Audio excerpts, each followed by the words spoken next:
more than 300 years, the regiments of Foot Guards have carried colours. These are the colours of Her Majesty's Coldstream Regiment of Foot Guards being marched off parade for the last time.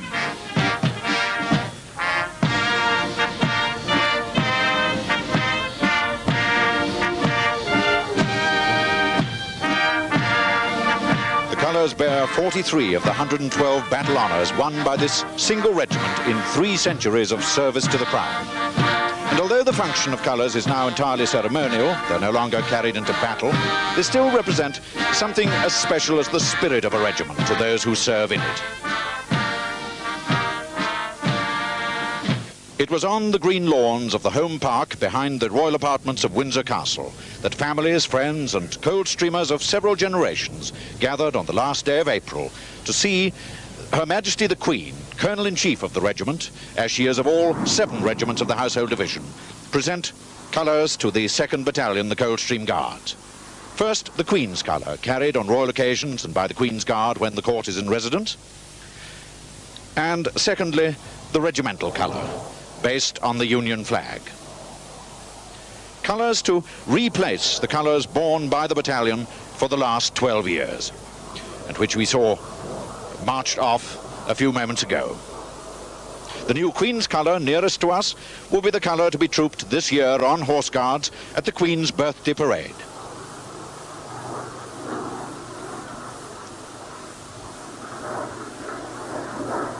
Her Majesty addresses the regiment. I know that I give these colours into good hands. Wherever your duty may call, I wish you Godspeed and a safe return.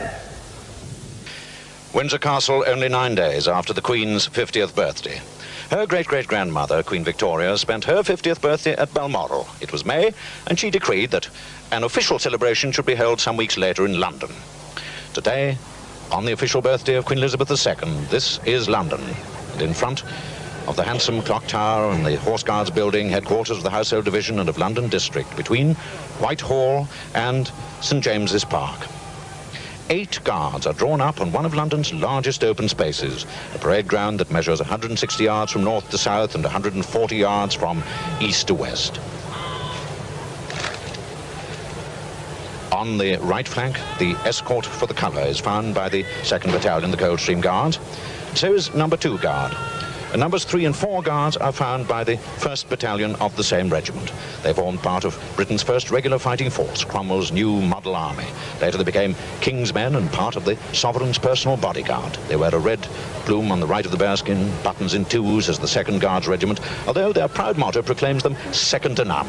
And their regimental badge is the Star of the Garter. Numbers 5 and 6 guards forming the northwest corner of the parade are found by the 1st Battalion, the Grenadier Guards. The average height of number 5 guard in their bearskin caps is 7.5 to 8 feet. They're men from the Queen's Company. White plume to the left, regular buttons as the 1st Guards Regiment, and the regimental badge, the Royal Cipher, ER, reversed and interlaced, surrounded by the garter, surmounted by the Imperial Crown. 7 and 8 guards are found by the 1st Battalion, the Scots Guards. So the 3 senior regiments of Foot Guards are on parade this morning. Scots Guards, no plume in the bearskin, buttons in 3s, and the regimental badge is the star of the most ancient and most noble Order of the Thistle.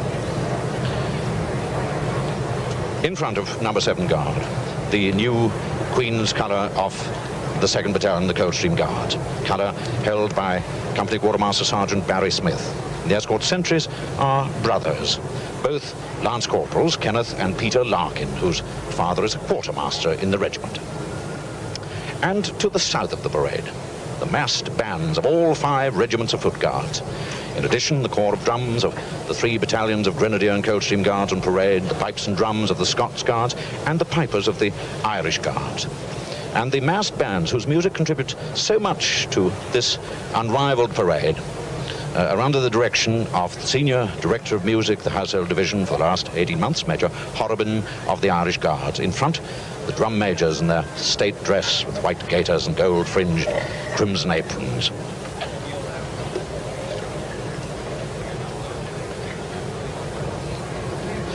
The whole splendid scene and commanding the parade the field officer in brigade waiting, Lieutenant Colonel the Honourable H.E.C. Willoughby, commanding officer of the 2nd Battalion, the Coldstream Guards, and he's on a bay gelding called Royal Oak. A Yorkshireman, he's many family connections with the Coldstream. His daughter's just married an officer serving in the regiment. And this is not only the Queen's birthday parade, it's Lieutenant Colonel Christopher Willoughby's. He's 44 today. 7,500 spectators in these stands around Horse Guards and sitting in the summer sunshine. And no more welcome and honoured spectator than the royal lady who watches with her guests from this window above the central arch of Horse Guards. It's a huge window and gives a rather misleading idea of the quite small room, now the Major General's, but once the Commander-in-Chief's room and Wellington's office. And it's from there that Queen Elizabeth, the Queen Mother, her family and her guests will watch the parade.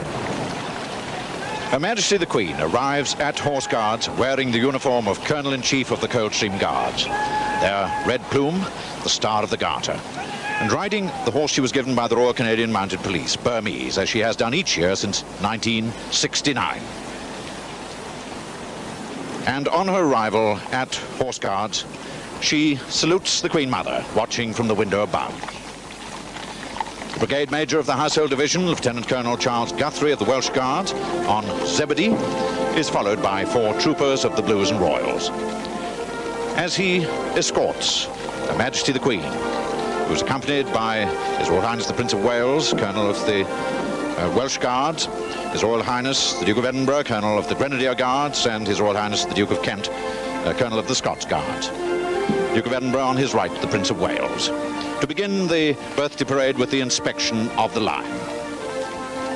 Major John Smiley of the Grenadier Guards, who has marched and ridden in this parade many times, is with me once again. There are 5 phases to the parade: the inspection of the line and the Sovereign's escort, the troop by the massed bands, the actual trooping the colour ceremony, the march past by the foot guards, and the rank past by the Sovereign's escort.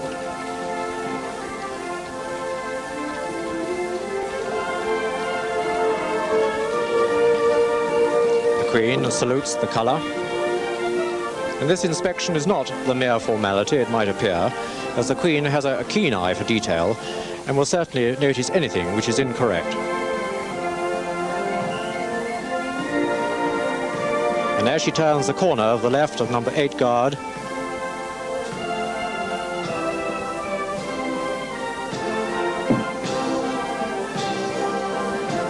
you now hear the music change from La Plume Rouge to the quick march Knightsbridge. The Queen now goes on to inspect the Sovereign's escort of the Household Cavalry, salutes the Sovereign Standard of the Blues and Royals, which you see there, and which she presented here on Horse Guards Parade on the 30th of May, 1973.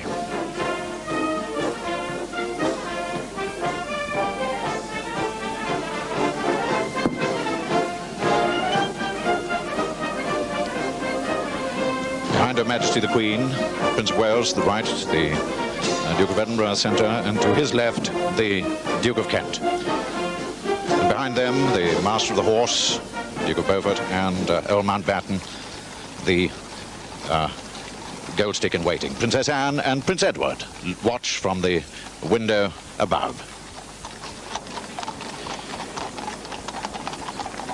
And as the Queen and her escort and her accompanying officers arrive back at Horse Guards, there follows the troop, as distinct from the trooping. This is a musical display of counter-marching by the massed bands.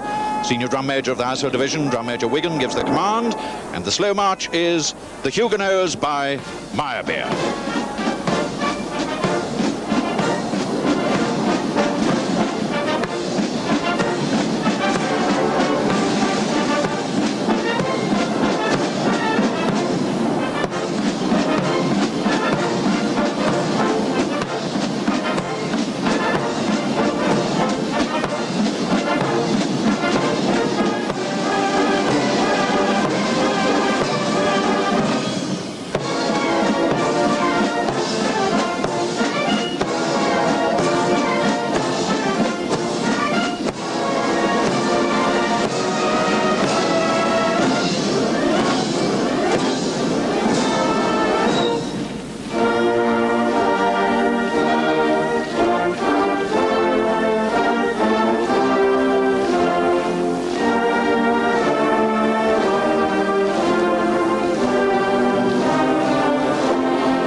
Sergeant Austin beats the drummer's call.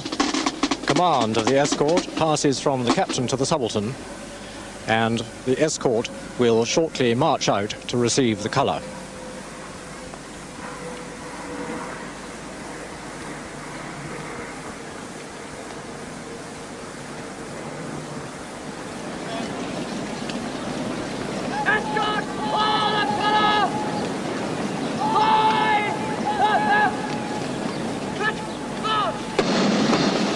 Escort to the colour marches forward to the tune The British Grenadiers. And you may be puzzled why the Coldstream Regiment of Foot Guards should do so, but this tune is traditionally used by all regiments at this point of the parade, as the right flank company of every battalion used to be a grenadier company. And in a moment, the escort will do a left form to bring itself in line opposite the colour, which is at the far side of the parade ground. The form is a drill movement used on many ceremonial parades when troops marching in line and with a wide frontage have to change direction. It is easier to execute than a wheel, which would also take longer to complete.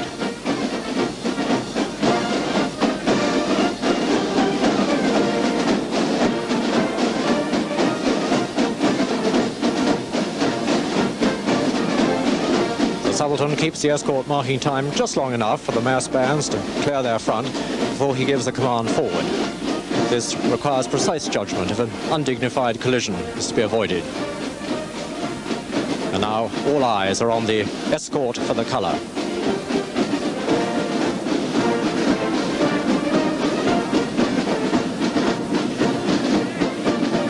There's the subaltern of the escort, Captain Ian McNeill.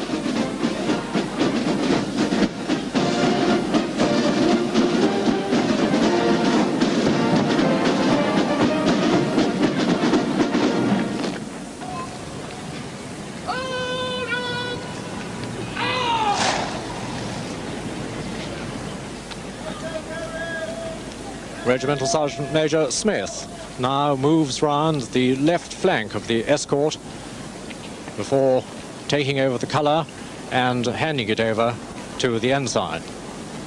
Sergeant Major Smith joined the Coldstream Guards in 1954, and this is the only occasion on which a regimental sergeant major draws his sword on parade.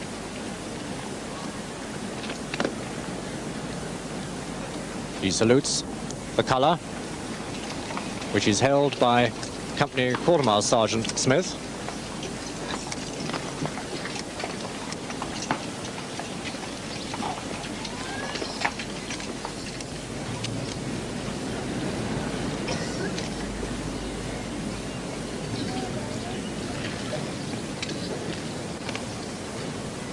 Turns about and now marches towards the ensign, Second Lieutenant David Pemberton, who was commissioned into the Coldstream Guards last November and whose father commanded the 1st Battalion of the Coldstream Guards.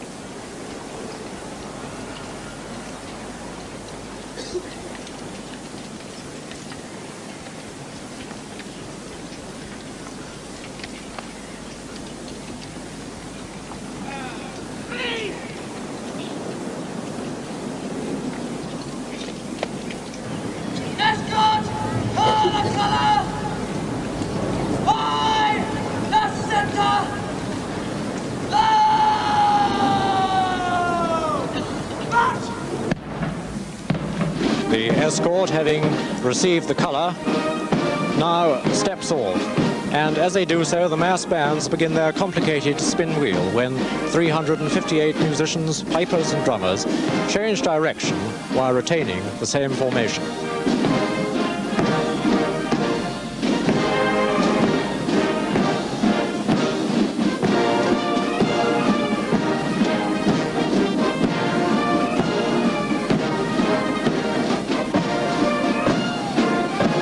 The escort manoeuvre to the left of the parade prior to trooping the colour through the ranks.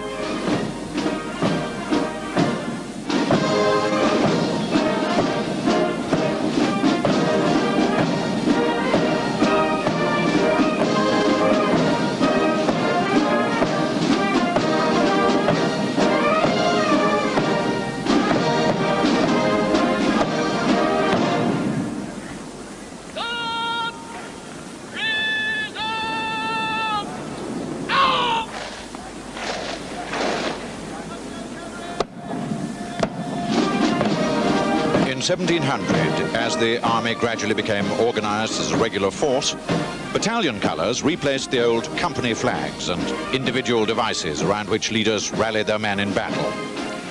It became the practice to carry the colors down the ranks at the end of a day's march and to escort them with due honor to the billet in which they were to be lodged for the night. The lodging became the place of assembly for the troops in a sudden emergency. So the color was first paraded and then hung in a doorway or window to mark out the battalion headquarters and alarm post in a strange town. Lodging the color differed little from today's ceremony. The color is trooped, honored, acknowledged, and recognized by all ranks. And it was in 1805 that trooping the color first honored the sovereign's birthday.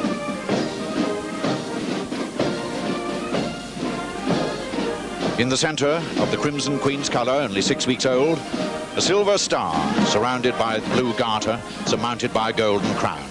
In the left-hand top corner, the Union flag. And only 1/3 of the regiment's battle honors are emblazoned upon it. After the escort has returned to its original position on the right of the line, the next phase, the march past, will begin.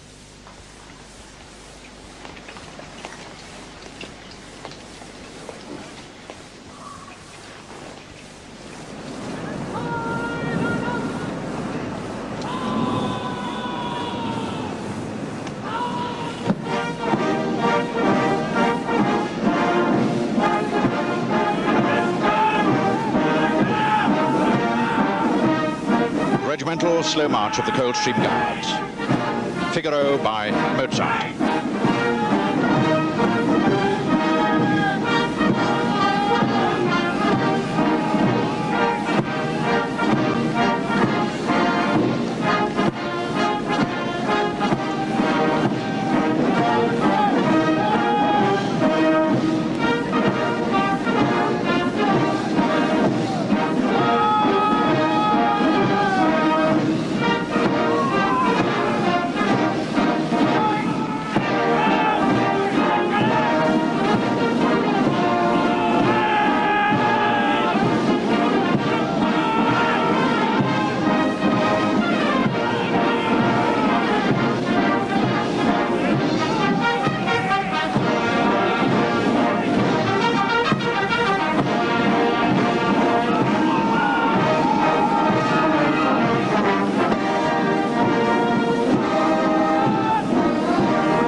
Regimental slow march of the Grenadier Guards is the stately tune from Handel's opera Scipio.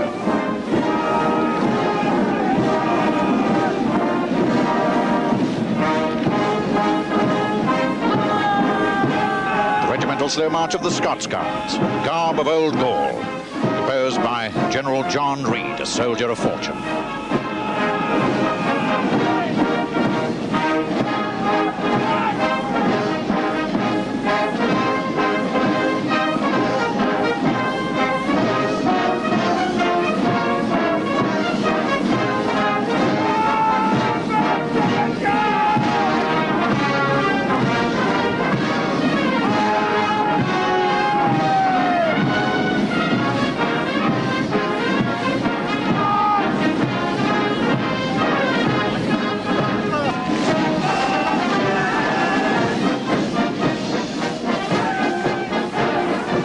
Quick march of the Coldstream Guards is Milanola, a German tune composed by Herr Johann Valentin Hamm.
regimental march of the Grenadier Guards, the British Grenadiers.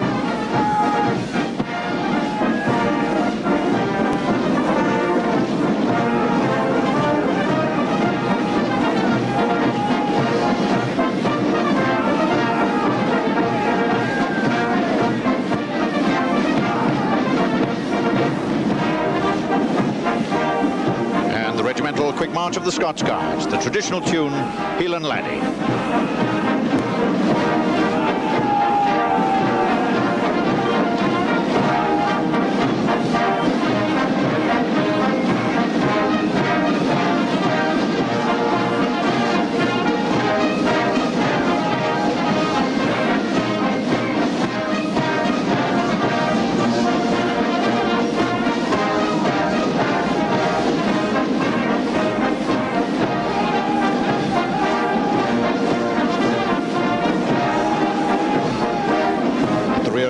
The adjutant, Major Somerville, on Prudence, a bay mare.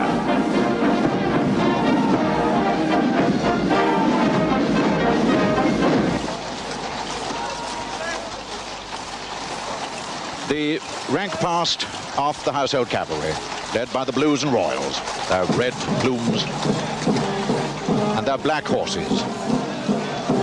All these horses aged from 6 to 16 years, all over 16 hands, high and mostly Irish. The Life Guards with their white plumes and their distinctive onion tops.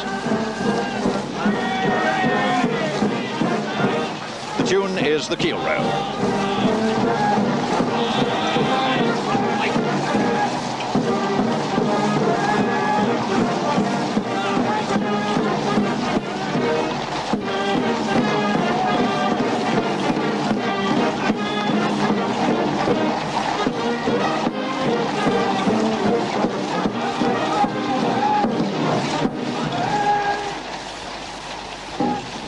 The Household Division, having marched past, the field officer gives the order for a royal salute, conveying the loyal birthday greetings of the 7 regiments of the Household Division to their Colonel-in-Chief.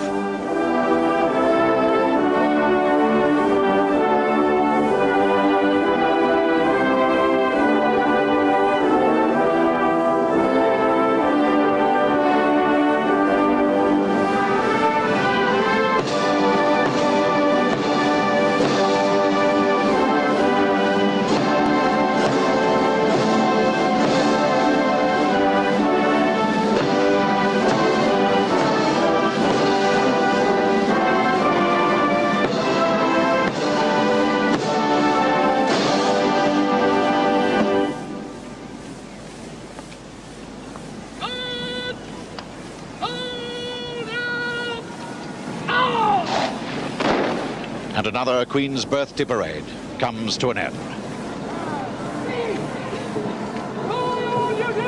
The colour of the 2nd Battalion, the Coldstream Guards, has been trooped. And the Queen rides back to Buckingham Palace at the head of her guards.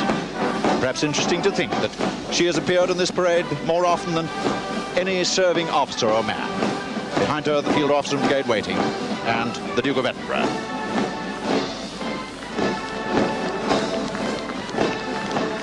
And a spontaneous burst of applause in admiration for these men who have stood on parade for some hour and 3/4.